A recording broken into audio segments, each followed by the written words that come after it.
Então, sejam todos muito bem-vindos a mais um programa Conexões Espíritas, promovido pelo CCEPA, Centro Cultural de Porto Alegre, que está localizado no bairro Menino Deus, na rua Botafogo 678.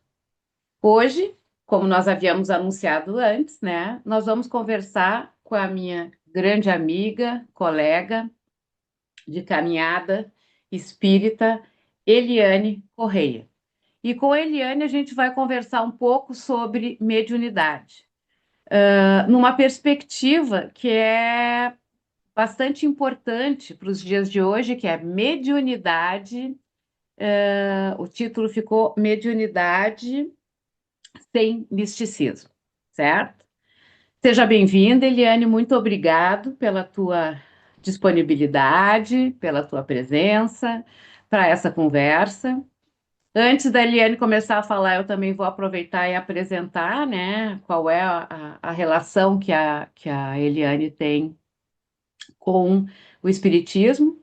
A Eliane é profissionalmente fisioterapeuta, professora associada e aposentada e pesquisadora da Universidade Federal de Santa Maria. Possui uma sólida vivência na prática espírita. É expositora e estudiosa do Espiritismo, com especialidade em saúde e espiritualidade pela Merckx. Atuou na Sociedade Espírita de Estudo e Caridade, lá de Joaquina, em Santa Maria, e atualmente participa de diversos projetos junto ao Instituto Espírita Dias da Cruz. Fora isso, é uma atuante de causas sociais, é uma atuante no trabalho de divulgação, né, do Espiritismo, e é com muita alegria que a gente te recebe hoje aqui para essa conversa, Eliane. A palavra é tua. Tá bom, bom dia. Eu agradeço muito o convite aí, Valéria. Foi uma oportunidade muito boa para a gente conversar sobre esse tema tão necessário da gente aprofundar cada vez mais e atualizar também, tirar essa ideia de misticismo, né? Tratar a mediunidade como ela deve ser tratada, como algo bem natural mesmo. Então, eu Exato. agradeço essa Ai, mas oportunidade. Vamos conversar sobre isso. para a gente conversar, crescer e trocar. Então, tu já deu a deixa inicial, né? Que é mediunidade sem misticismo, e tu disseste como esta forma, esta coisa, né? Esse evento natural que ele é. E a nossa primeira pergunta, Eliane, é especificamente o que é misticismo, o que é mediunidade. Então, no livro, no Evangelho segundo o Espiritismo, lá no finalzinho, no capítulo que trata de preces espíritas, Kardec diz assim que para conhecer as coisas do mundo visível e da natureza material, Deus outorgou ao homem a vista corpórea, os sentidos e os instrumentos especiais. Com o telescópio, ele mergulha o olhar nas profundezas do espaço. E com o microscópio, descobriu o mundo dos infinitamente pequenos. Para penetrar no mundo invisível, deu-lhe a mediunidade. Então, a mediunidade nada mais é do que uma faculdade natural. E o que era tratado como sobrenatural, porque não se conhecia a causa, pelo Espiritismo, que lhe atribuiu uma causa, passou a ser considerado então um fenômeno natural. E é natural, uma vez que não contraria as leis da natureza, que nada tem de miraculoso ou sobrenatural. E a mediunidade, então, é uma faculdade humana, é uma faculdade natural, e ela possibilita o quê? O intercâmbio espiritual, ou seja, a comunicação entre os dois planos da vida, o plano visível e o plano invisível. E no livro dos médiuns, a definição de médium é que é toda pessoa que sente, num grau qualquer, a influência dos espíritos. E essa faculdade é inerente ao homem. Então, podemos até considerar que todos somos mais ou menos médiums. Todos Uhum. temos rudimentos de mediunidade. Ela é, Tá. então, uma função orgânica, ordinária, fisiológica, embora em gradações muito diferentes. E os médiums Para Leon Denis, eles são considerados os intérpretes dos espíritos com os homens e são agentes indispensáveis no auxílio das manifestações do mundo invisível. É uma função muito importante, né? Essa possibilidade de trazer essas informações do mundo espiritual para o mundo material, para os encarnados. Sim, mas muito legal, assim, pegou lá o que é e qual a função do médium, né? O médium como alguém. Primeiro, eu acho importante também a gente pensar, né, fazendo um adendo, esse esforço que o Kardec fez, o trabalho da vida dele, que foi exatamente isso, né? De tirar a mediunidade desse aspecto miraculoso assim, especial e trazer o esforço de mostrar a mediunidade exatamente como colocou, como uma faculdade humana, né?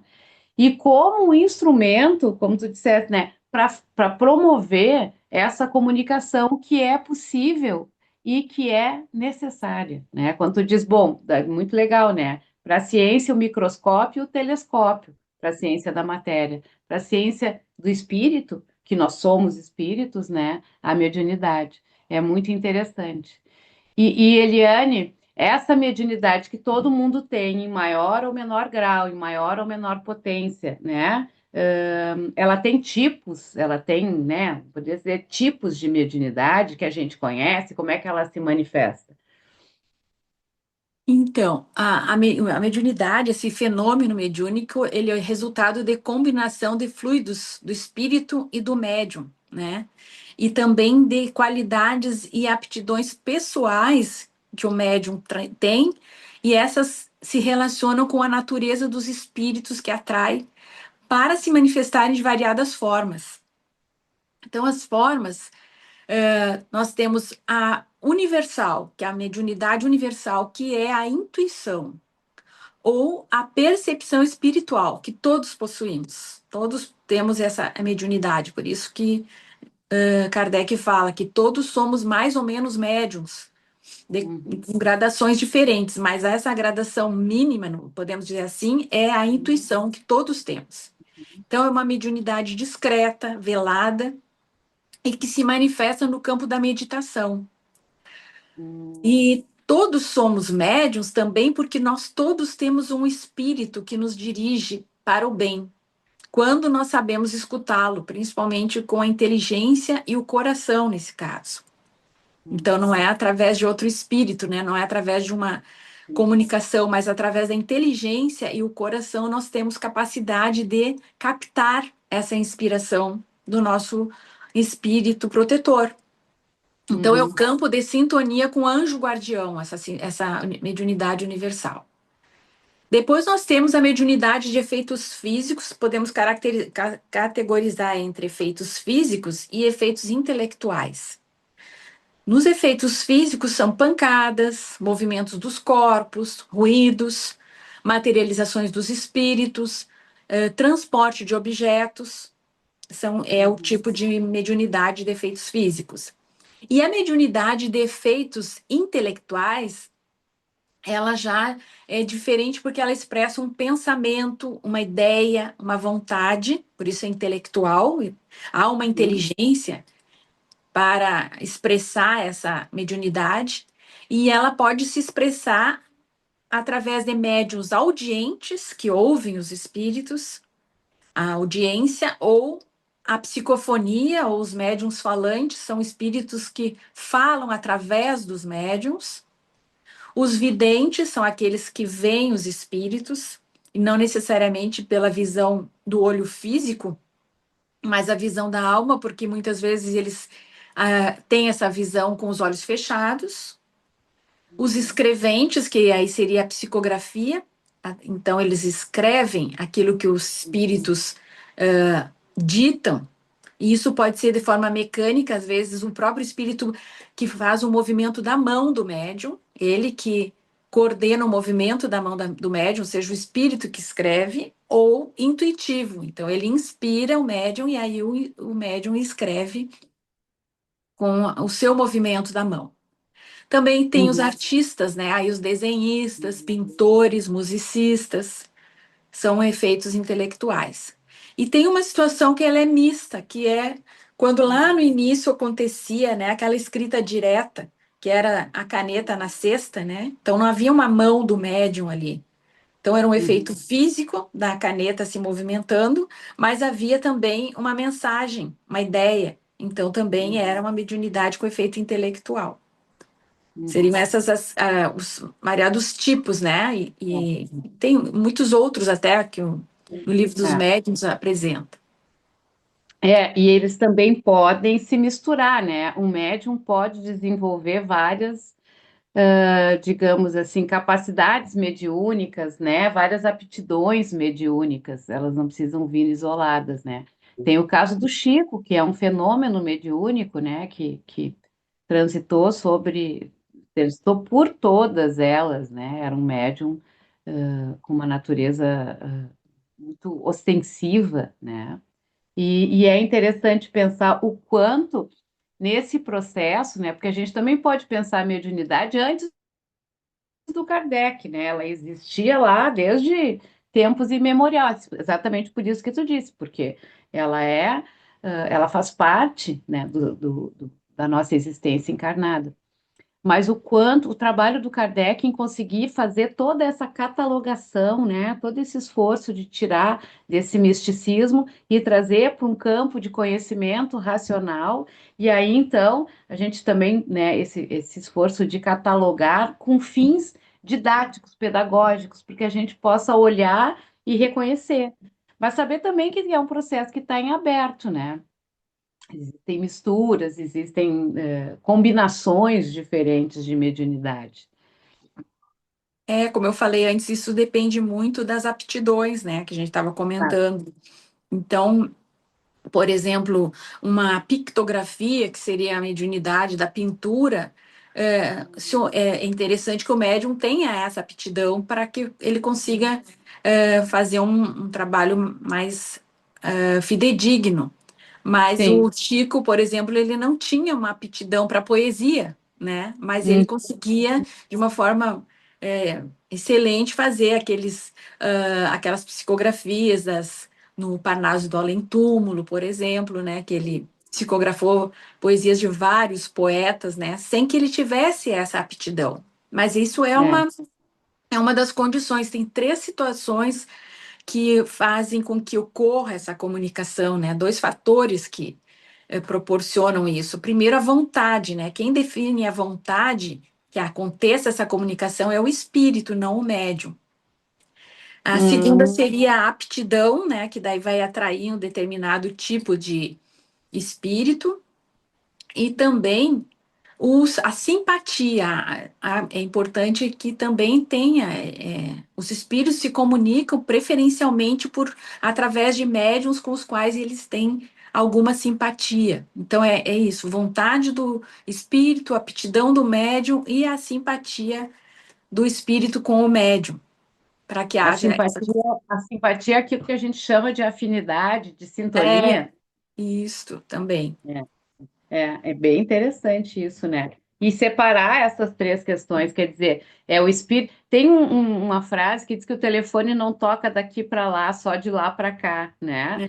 É. Claro que a gente pode se colocar à disposição numa sessão mediúnica, né? É aquele momento, a gente pede para os espíritos que nos assistem, né? Com seriedade, que nos intuam. Mas o processo mediúnico realmente é preciso que eles queiram, né? E aí vem a questão da vontade do espírito. A aptidão é bem interessante pensar nisso, porque que é aquilo que a gente chama das nossas capacidades físicas entrando em sintonia mesmo, né, com a natureza da mensagem que ele quer. E aí, Isso. então, depois, essa sintonia é uma sintonia de pensamentos, de virtudes, digamos assim. Desenvolve Sim. assim, me explica assim, mais o que seria essa sintonia. A sintonia ela tem a ver com o teor vibratório, né? E é essa afinização fluídica vibratória que chama, né? Então ela ocorre por afinização fluídica vibratória. então, quando estão na mesma faixa vibratória. E é importante isso, o André Luiz fala no livro Missionários da Luz, né, quando ele explica sobre a mediunidade, é muito interessante quando ele fala da necessidade da limpeza do vaso receptivo, né? Então, o médium precisa ter uma certa regramento na sua vida, né? Porque senão, esse vaso receptivo, se não estiver limpo, vai desviar a energia da mediunidade para outras funções do organismo. Por exemplo, no caso de excessos de álcool, de bebida, de sexo, toda essa energia se desvia para esses órgãos que precisam metabolizar a bebida, comida, os órgãos relacionados à sexualidade. E aí isso prejudica muito, né, a sintonia dos médiuns. Uhum, uhum. É E por... então Desculpa, pode falar. também os padrões comportamentais da pessoa, além dessas questões de vícios, né? Os padrões comportamentais, as imperfeições, né? Essas imperfeições elas vão atrair espíritos simpáticos no sentido de que têm as mesmas Uhum, perfeições, né? Espíritos afins. Então, no momento que o médium consegue ir corrigindo as suas próprias imperfeições, ele vai quebrar a simpatia com os espíritos que concordam com elas. Né? Isso uhum, o Raul Teixeira fala, né? E também deve se considerar que essa sintonia ocorre 24 horas, né? Somos médiums 24 horas. E aí ele fala: uhum, modifique o ser humano e você será um médium melhor, que vai melhorando essa sintonia. uhum. E a sintonia, é interessante pensar o quanto o campo, né, da prática mediúnica, ela é um compromisso, né, do encarnado em fazer. Porque, por exemplo, está muito longe daquelas proibições, né? Ah, tem que jejuar, tem que se abster, né? Não é uma questão, da proibição, mas é uma questão de que se tu quer ter uma mensagem, digamos, adequada e sincera, tu também tem que te colocar com uma postura na tua vida cotidiana, né? No mínimo correta, digamos. E também não é uma questão de se abster, não é uma visão assim de proibição, mas assim, realmente é quase fisiológico, né? Se eu bebo muito, o físico tem ressaca. Se eu fumo, o físico se desgasta, né? É bem interessante de pensar, né, nisso que tu falou de teor vibratório de fluidos, esse teor vibratório de fluidos vai ser, de alguma forma, perturbado por essas práticas físicas que tem no teu metabolismo vão demandar mais energia, né? Então, assim, é interessante pensar nisso não como algo místico e não como algo de proibição, mas dentro dessa lógica racional, né? Tu é um físico, tu tem um X de energia. Se tu vai praticar ações que despendem mais energia, é óbvio que tu vai ter que retirar de algum lugar. E na hora da prática mediúnica é uma hora muito sutil, né? Onde é preciso que tu esteja com todo o teu corpo alinhado para tu ter essa percepção, que quanto mais elevada, mais sutil me parece que é, né? Então, achei muito, muito interessante esse teor vibratório que a gente tem que manter. É Tu ia falar porque, aí? na verdade, não é uma proibição, é um equilíbrio, né? É simplesmente Ó, um tá. equilíbrio, né? É que nem Uhum. um profissional, ninguém vai fazer, um médico não vai fazer uma cirurgia se ele abusou de Exato. álcool na véspera, né? Não vai, Uhum. né? Não deve, pelo menos. É, Então, é é. como qualquer trabalho, a gente precisa estar preparado, equilibrado. Então, o que a Uhum. mediunidade demanda é o equilíbrio, né? O controle emocional, o controle das funções, porque quando uma função é super excitada, isso se canaliza para aquela função. Então, as outras podem se Uhum. prejudicar em função disso, Tá. né? E aqui é importante a gente falar que a mediunidade não é uma faculdade neutra. Ela não é nem Hum. boa nem má, né? Tem pessoas que acham que mediunidade é algo que né, endeusam até os médiums, né? O próprio É. médium pode se sentir privilegiado, né? E outros têm muito medo da mediunidade e não querem nem estudar a respeito, não querem, não têm interesse ou têm receio mesmo. Mas ela não é Uhum. boa nem má. E ela está latente em todos os seres humanos. Mas o que influencia, pelo menos o tipo de espírito que vai se comunicar, é exatamente a qualidade moral do médium, né? Então, existem qualidades que atraem os bons espíritos, por exemplo, bondade, benevolência, desprendimento das coisas materiais, né? Isso realmente vai fazer com que haja essa sintonia com espíritos mais elevados. Mas também não tem nada a ver com nível de estágio de moralidade, né? Qualquer pessoa, Sim. independente do nível evolutivo, do caráter moral, ela pode ser médium, né? O que vai influenciar é exatamente o uso dessa faculdade, né? Então, quando ela tem talvez um caráter moral não muito elevado, ela vai fazer um mau uso dessa faculdade. E quando ela tem um caráter moral já mais elevado, ela vai fazer um bom uso, né? Vai ter uma utilidade benéfica à mediunidade. É, e também a sintonia, né? Ela vai poder praticar a mediunidade.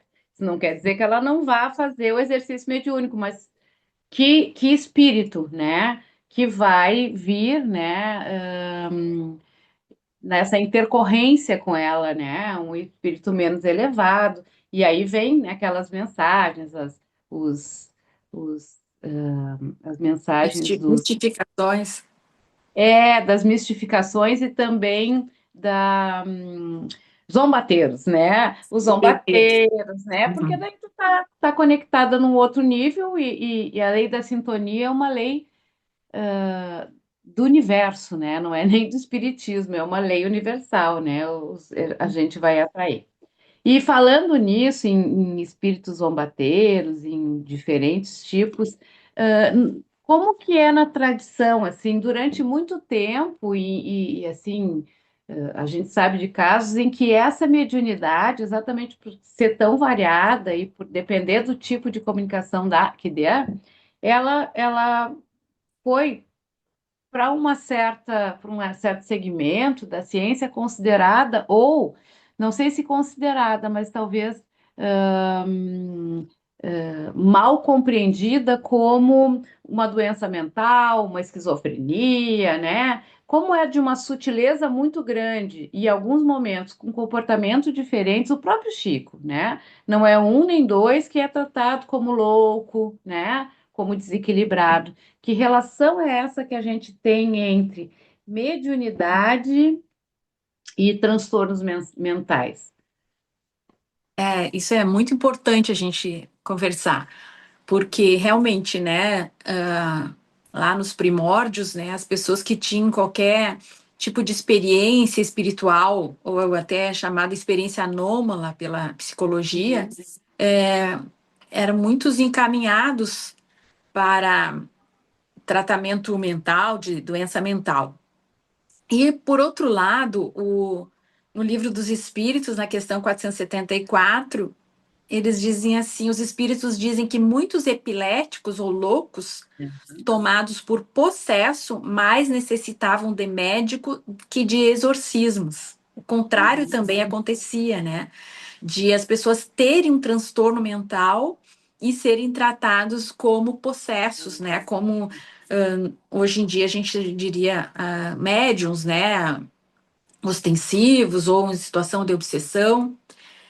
Mas aí no livro dos médiuns, Kardec pergunta se a mediunidade pode produzir loucura. Hum, E a resposta é que ela não produz loucura se esta já não existir em germe. Então a pessoa já tem a doença mental e aí a mediunidade pode acontecer, né? Então existe a uhum, possibilidade de um médium ter problemas psiquiátricos e muitas vezes uhum, não relacionado à mediunidade. sim, Porque a mediunidade ela não é doença, né? Isso é bem importante uhum, enfatizar que ela não é doença, é um estado anormal de consciência não patológico. Inclusive, Leon Denis, no livro No Invisível, ele disse que a saúde do médium parece ser uma das condições da sua faculdade. Então, o médium precisa estar saudável, precisa ter uma boa saúde para que ele possa manifestar ou exercitar a sua faculdade mediúnica.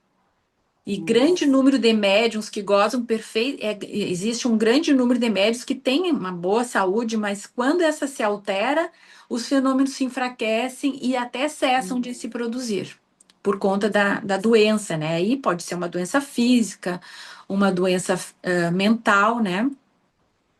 Então, o que acontece é que a mediunidade mal conduzida, às vezes, pode levar a algum transtorno mental. Mas hoje em dia a psicologia e a psiquiatria ela estabeleceu algumas diretrizes para diferenciar o que é transtorno mental e o que é mediunidade. Então, uma das principais pontos que eles colocam é o contexto em que ela ocorre. Né? Então, se a vivência, essa manifestação ocorre num local restrito, por exemplo, num local religioso, isso é a vivência mediúnica, ela ocorre, ela é mais restrita a um ambiente. Mas a doença mental não, ela se manifesta em qualquer ambiente, de maneira inadequada e com prejuízo da funcionalidade e sofrimento. Então, por isso a necessidade do tratamento psiquiátrico, porque aí existe sofrimento na doença mental. Então, no caso da experiência espiritual, não há sofrimento. Às vezes, no estágio inicial da experiência, sim, pode ter um certo desconforto, né? Mas é superado com a compreensão e com o controle da, da prática, né?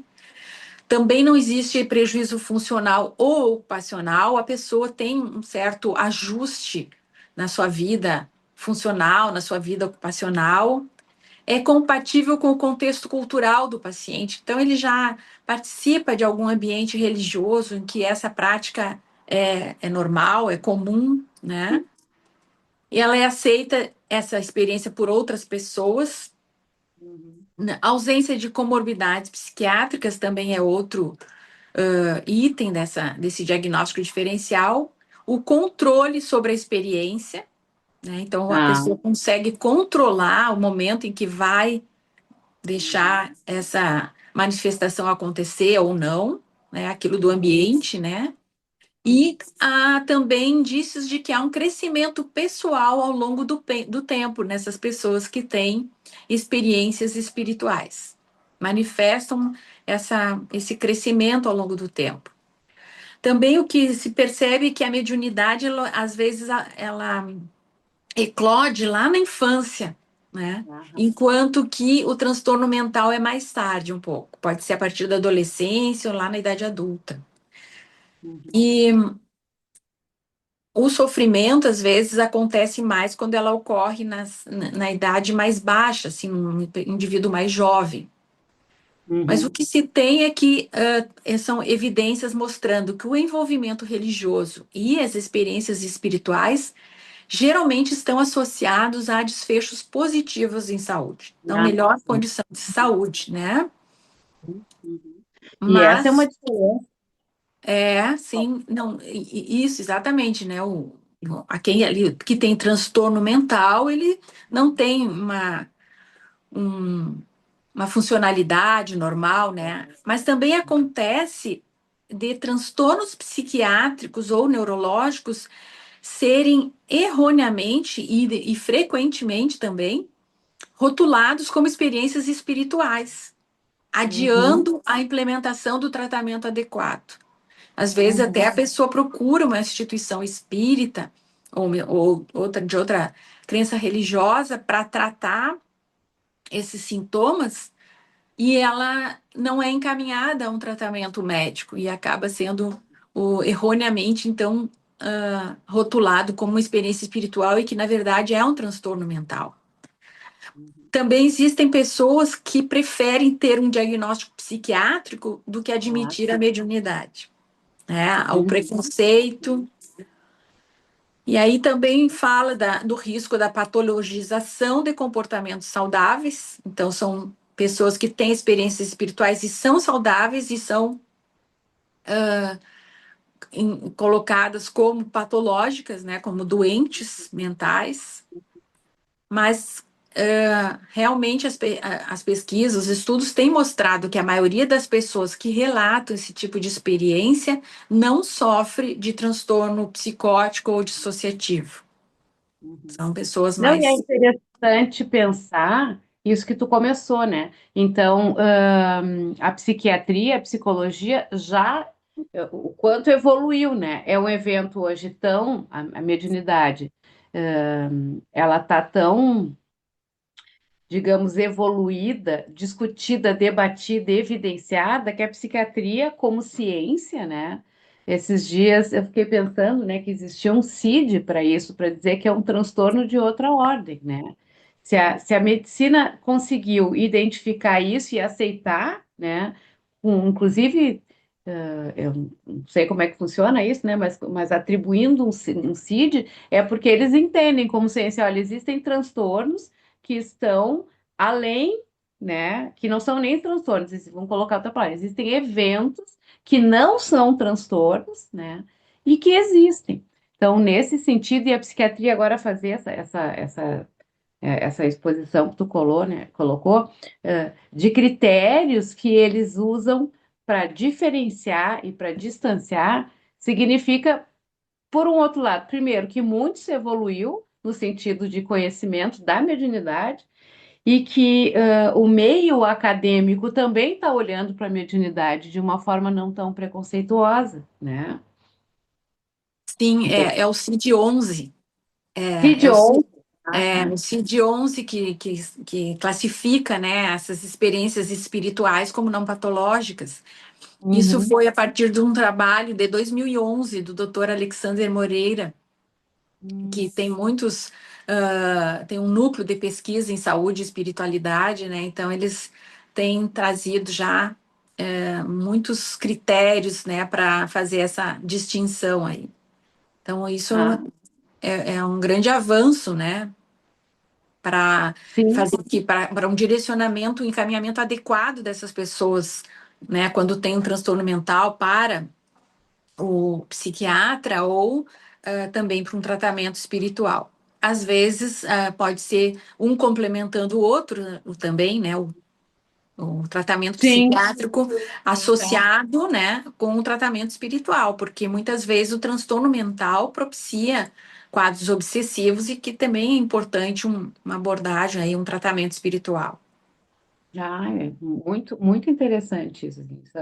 Isso é um novo olhar, né, que está se podendo fazer partindo da ciência e evidenciando. Eu achei muito legal que tu disse assim, a diferenciação que tu colocou é o controle, não ter comorbidades, colocaste várias, né? Mas sim, mas no final tu falou o desfecho.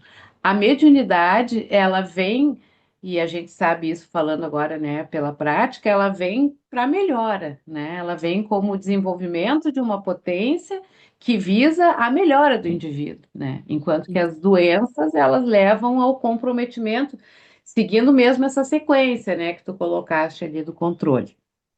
Achei muito, muito interessante isso. E aí me diz uma coisa, a gente pode desenvolver, eu quero desenvolver a minha mediunidade. Eu sei que eu tenho, não tenho nenhuma manifestação, nunca tive, ou é preciso que eu nasça com uma mediunidade num grau especial para que eu possa desenvolver. É possível desenvolver a mediunidade? Então, é bem interessante uma frase que eu li do Leon Denis sobre isso, que ele diz assim, que ensaiar é o único meio de saber se é dotado. Hum, Então, muitas vezes as pessoas, bom, intuição todos temos, sim. só muitos não quer dizer que todos percebemos as intuições, porque por Ah, isso hoje em dia também tem se falado tanto na meditação, né? A Uhum. gente diz que quando a gente ora, a gente fala com Deus, e quando a gente medita, a gente ouve Deus. Então, é na meditação que a gente vai ouvir essa voz interior e que é a voz de um bom espírito, do nosso espírito protetor, que vem nos trazer alguma ideia, algum direcionamento, né? Uma inspiração.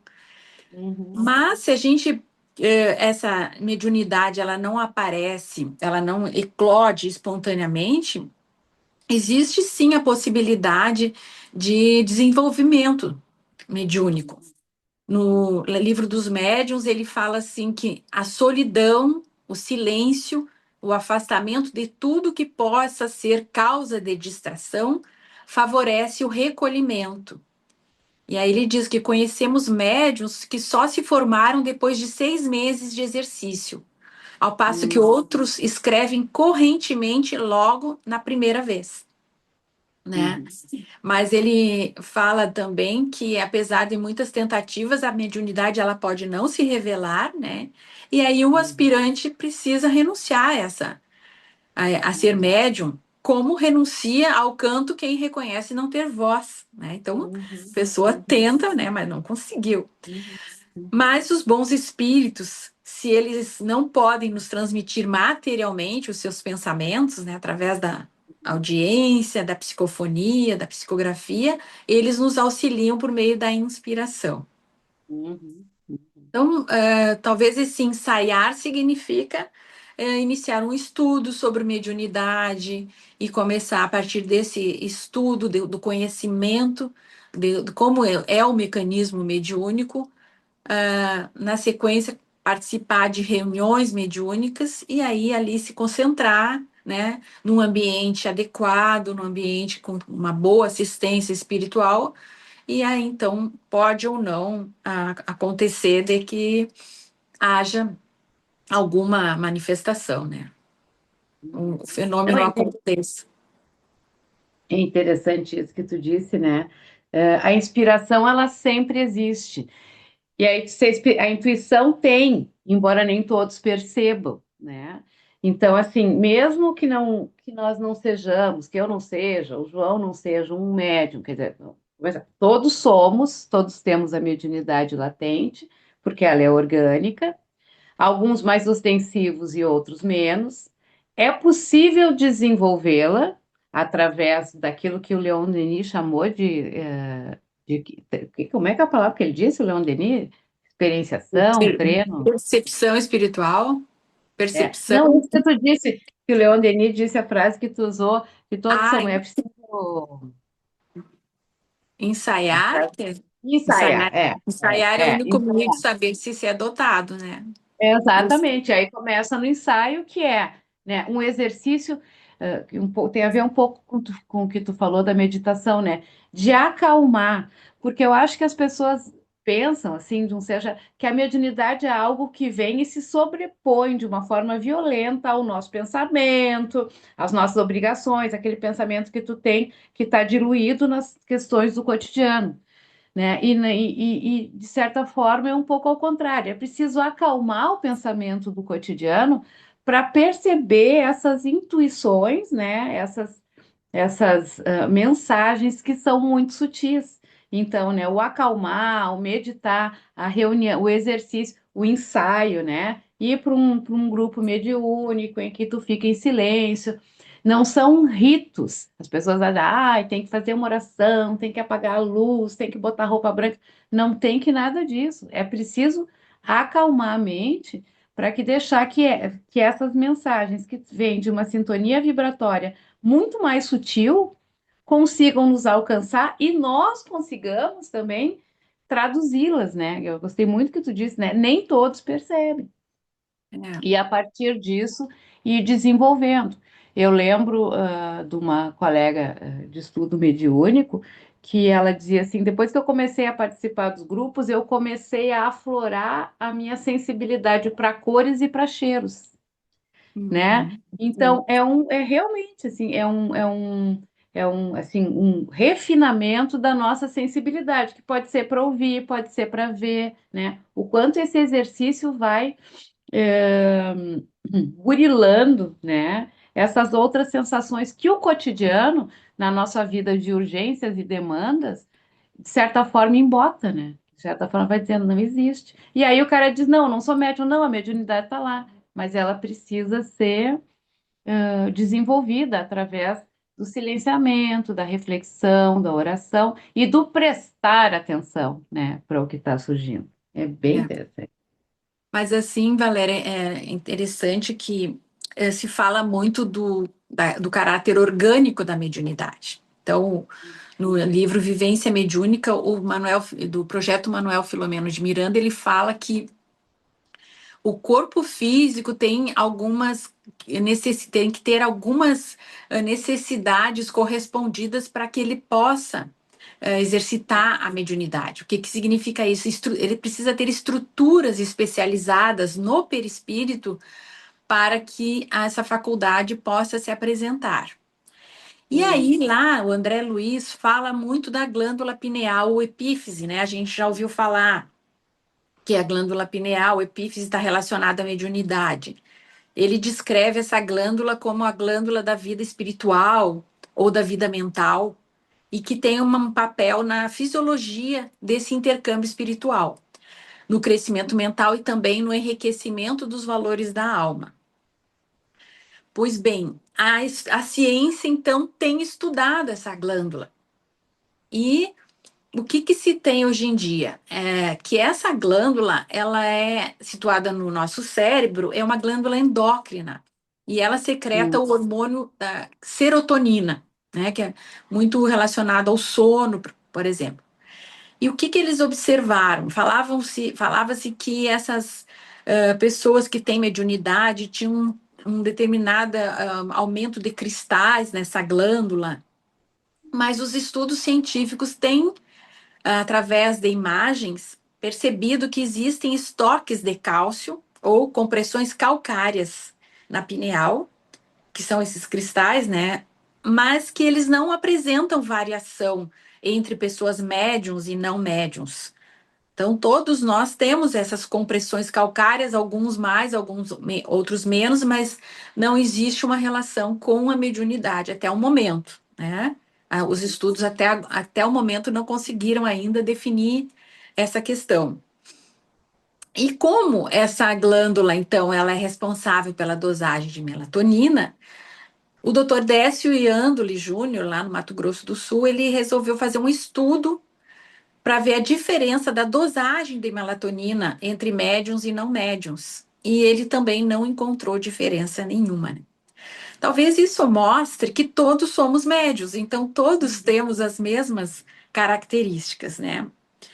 Por outro lado, o ano passado foi publicado no Brazilian Journal of Psychiatry um estudo que fala das alterações genéticas. Eles detectaram algumas alterações genéticas específicas em médiums.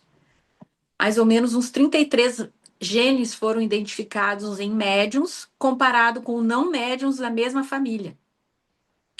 Mas hum. esse estudo ainda é pouco consistente, esses resultados precisam ser replicados, então ainda não se pode chegar a alguma. Não são conclusivos, né? Nenhum estudo até agora sobre glândula pineal e sobre essas alterações genéticas podemos dizer que sejam conclusivos.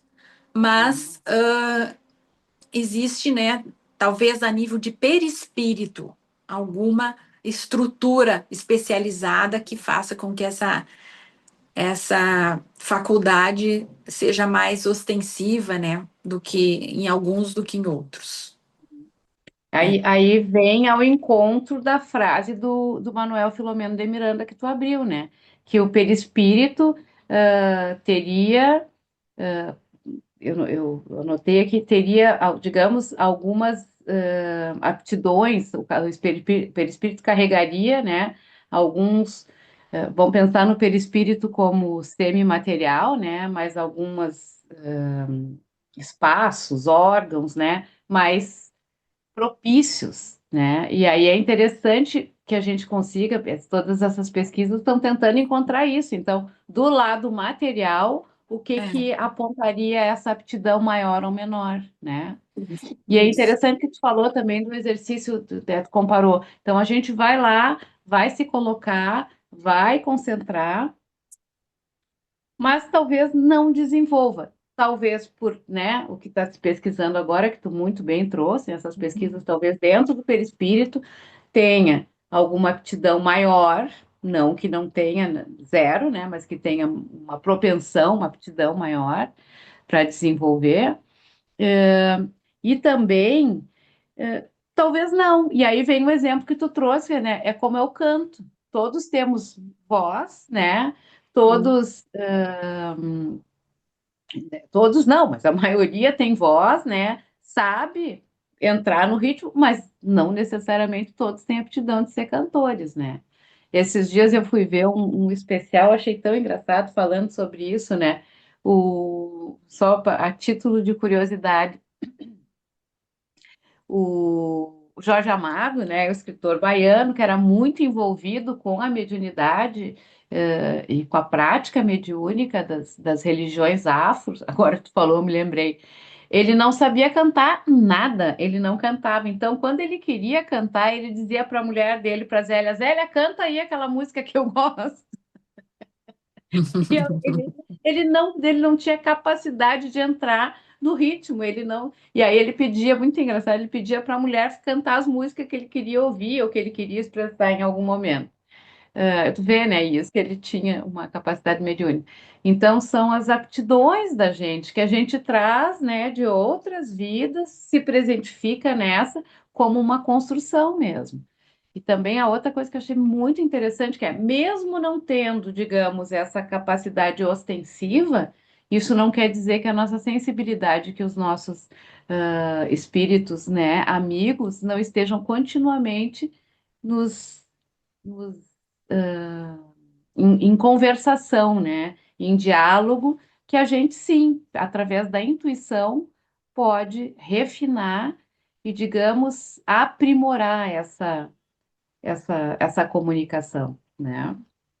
Então, nós estamos quase chegando no fim, eu tenho mais várias perguntas, mas diz aí, que tu acha que existem qualidades ou práticas, né, cotidianas que viabilizam isso, que possibilitam que eu desenvolva mais ou que qualificam a minha prática mediúnica? Então, de novo, Leon Denis, né? Denis, Agora claro. no, agora naquele livro, O Problema do Ser, do Destino e da Dor, ele fala, eu achei muito interessante isso, né? Que quanto mais intensa é a vida espiritual, e aí entenda-se oração, meditação, tanto mais se desenvolve os sentidos interiores. E todo espírito é capaz de obter, pela preparação da vontade e pela educação dos sentidos íntimos, um poder de vibração que lhe permite agir em planos muito extensos. É um recolhimento, aquilo que tu estava comentando antes, né, Valéria? As pessoas estão num ritmo muito acelerado, aquela agitação mental, tagarelice mental, distraídos com a espiritualidade, com a vida verdadeira, né, com o verdadeiro sentido da vida.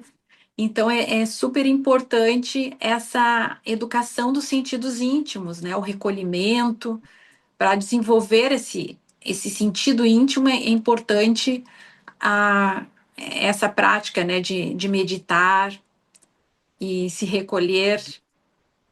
Também lembra que o Chico, né, perguntou para o Emmanuel o que ele precisava para conseguir fazer um bom trabalho como médium, né? E o Emmanuel respondeu que eram três questões, né? Era disciplina, disciplina e disciplina. Isso para quem já tem, né, a mediunidade, assim, voluntária, né, também, ou involuntária, a gente chama de involuntário, voluntária também pode acontecer, mas é importante a determinação, né? Se a gente quer realmente desenvolver, eliminar vícios, procurar ser uma pessoa melhor e dirigir a energia de viver para objetivos mais nobres e éticos. Isso Hum. também pode propiciar. O É. estudo, né? O estudo, cada vez mais o conhecimento vai ajudando a entender o mecanismo. Importante a força de vontade, o esforço e a perseverança. E a Joana de Ângeles é citada no livro Consciência e Mediunidade. Eu gostei muito do que fala nesse livro. Fala assim que ela diz: não intente ser tão somente uma pessoa fenômeno. Faça acontecer em você o maior fenômeno em doutrina espírita, o da transformação moral para melhor, né? Uhum, Então, não está tão direcionando essa faculdade para os fenômenos, né? Mas para o uhum, próprio crescimento e também para a utilidade ou para a própria caridade que ela pode proporcionar, né? Quando a gente se dispõe através da mediunidade a ter essas comunicações, né? Além de dar o conhecimento da vida no além, né? Através da mediunidade, nós temos esse conhecimento da vida espiritual e também através do auxílio ao próximo, auxílio aos desencarnados, nada mais é do que um acolhimento fraterno para desencarnados, né? Um trabalho mediúnico. Então, esse uhum, devotamento, essa disciplina, o desinteresse, né? Desde que seja sempre uhum, uma uhum, prática gratuita, né? Sem interesse econômico e também sem interesse no sentido da vaidade, do orgulho.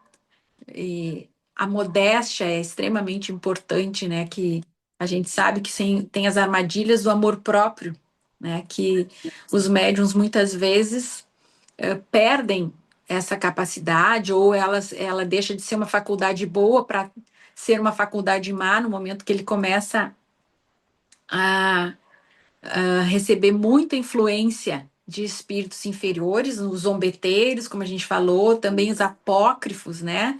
Que vêm azar. espíritos assinando como se fosse alguém muito importante, a pessoa começa a se achar, o médium começa assim endeusar, e até mesmo as outras pessoas, quando elogiam muito o trabalho do médium, né, pode trazer bastante prejuízos para essa atividade, né? A, a Joana de Ângeles diz também que as faculdades das quais os médiuns gozam lhes atraem elogios dos homens, Sim. felicitações, adulações, Uhum. e eles passam a atribuir a seu próprio mérito, né, essa capacidade. Aham. Então, isso é uma grande armadilha, né? O maior, o cruel, o inimigo mais cruel para o médium é o seu próprio orgulho. E É. outra coisa interessante também, que é uma dificuldade, é o animismo, né? O animismo é quando a alma do médium é que se comunica, como qualquer outra, Uhum. né? Isso é possível, né? Está escrito no livro dos Claro. médiuns que a, a, a mensagem pode ser do próprio médium, né? E isso não tem nada de sobrenatural ou de errado com isso. O problema é que muitas vezes essas mensagens são vêm a partir de traumas e manifestações fóbicas e desajustes emocionais do médium, e que aí Uhum. seria mais necessário que ele fizesse um tratamento terapêutico do que o exercício da mediunidade.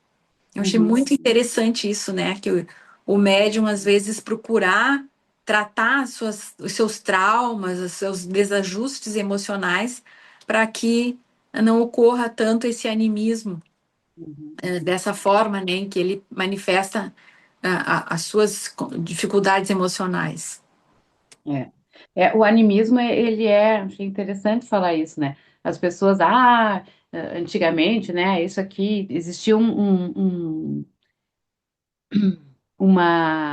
esforço muito grande de identificar a veracidade, espiritual das mensagens, né? E o animismo era visto de uma forma muito violenta e preconceituosa. Hoje a gente sabe que as primeiras mensagens no exercício é natural que o animismo se manifeste, porém é preciso, como tu mesmo disse, né? Não, isso não tem nada de anormal. Mas, dependendo do tipo de manifestação e do tipo de mensagem, é preciso também que a gente tenha um certo cuidado e estabeleça critérios para que não se adote a visão, às vezes perturbada do médium, né? Pensamentos que Uhum. não são tão éticos e tão legais como se fossem mensagens, né? Então, é nesse sentido, também a mediunidade buscando e pedindo que o médium, com compromisso, como tu mesmo colocaste, com estudo, né? Compromisso com questões éticas, né? Se coloque em autoexame, né? O conhece-te a ti mesmo, que está lá no começo do Evangelho, né? Então, a prática mediúnica também como um caminho para melhora individual, né? A mediunidade, ela é muito rica, mas e aí volto a algo que tu disse, assim, lá no começo, quando a gente estava falando, no começo não, quando a gente estava colocando a questão do, do distanciamento dos fatos, a mediunidade ela é positiva. Ela vem como uma prática para a nossa melhora, tanto na prática social do cotidiano, tanto no auxílio dos desencarnados, como para nosso próprio crescimento, né? Sim. Então, acho que é muito interessante. Eliane, eu te agradeço muitíssimo. Foi uma aula de mediunidade, que trabalhamos questões assim muito pontuais, que realmente, né, ah, não falamos nunca em questões místicas aqui, falamos em ciência, falamos em pesquisa, falamos em autores de sólida contribuição para o espiritismo. Então, assim, eu só tenho muitíssimo a te agradecer, queria ficar conversando mais. Podemos fazer o Mediunidade 2, pensar nisso, tá? Te agradecer e deixar esses momentos agora para um encerramento contigo e já está convidado para uma próxima, vamos pensar. Eu já vou ter que colocar nessa obrigação, senão tu foge de mim, né? Práticas mediúnicas 2. Querida, muito obrigado mesmo e agora encerramento contigo. Tá bom. Pois é, só para complementar, tu falaste dos benefícios da mediunidade, né? O Leon Denis, no livro No Invisível, ele fala da mediunidade como uma terapia, Tá? exatamente a cura das nossas imperfeições, né? Ele oportuniza ou incentiva a cura das nossas imperfeições. E principalmente no início da prática mediúnica, é sempre os espíritos inferiores que vão dar assistência ao médium. Então, ele precisa realmente trabalhar muito essas questões das suas próprias imperfeições. E para finalizar, eu tenho uma frase, também é muito importante o autoconhecimento que tu comentaste aí, né, Valéria? Acho que isso para a vida prática é muito importante. A gente só vai conseguir corrigir imperfeições no momento que a gente conhece, né, a nossa sombra. E o Uhum. Chico diz assim que mediunidade é assim: aprimoramento constante, luta sem trégua contra o personalismo, exercício de humildade, estudo e devotamento ao próximo. Infelizmente, muitos médiums acham que mediunidade é só contato com os espíritos. Então, o Chico, com toda a sua autoridade, ele fecha essa ideia, né, da mediunidade sem misticismo e sim como uma grande oportunidade de crescimento e de caridade que se pode oferecer ao próximo também. Opa,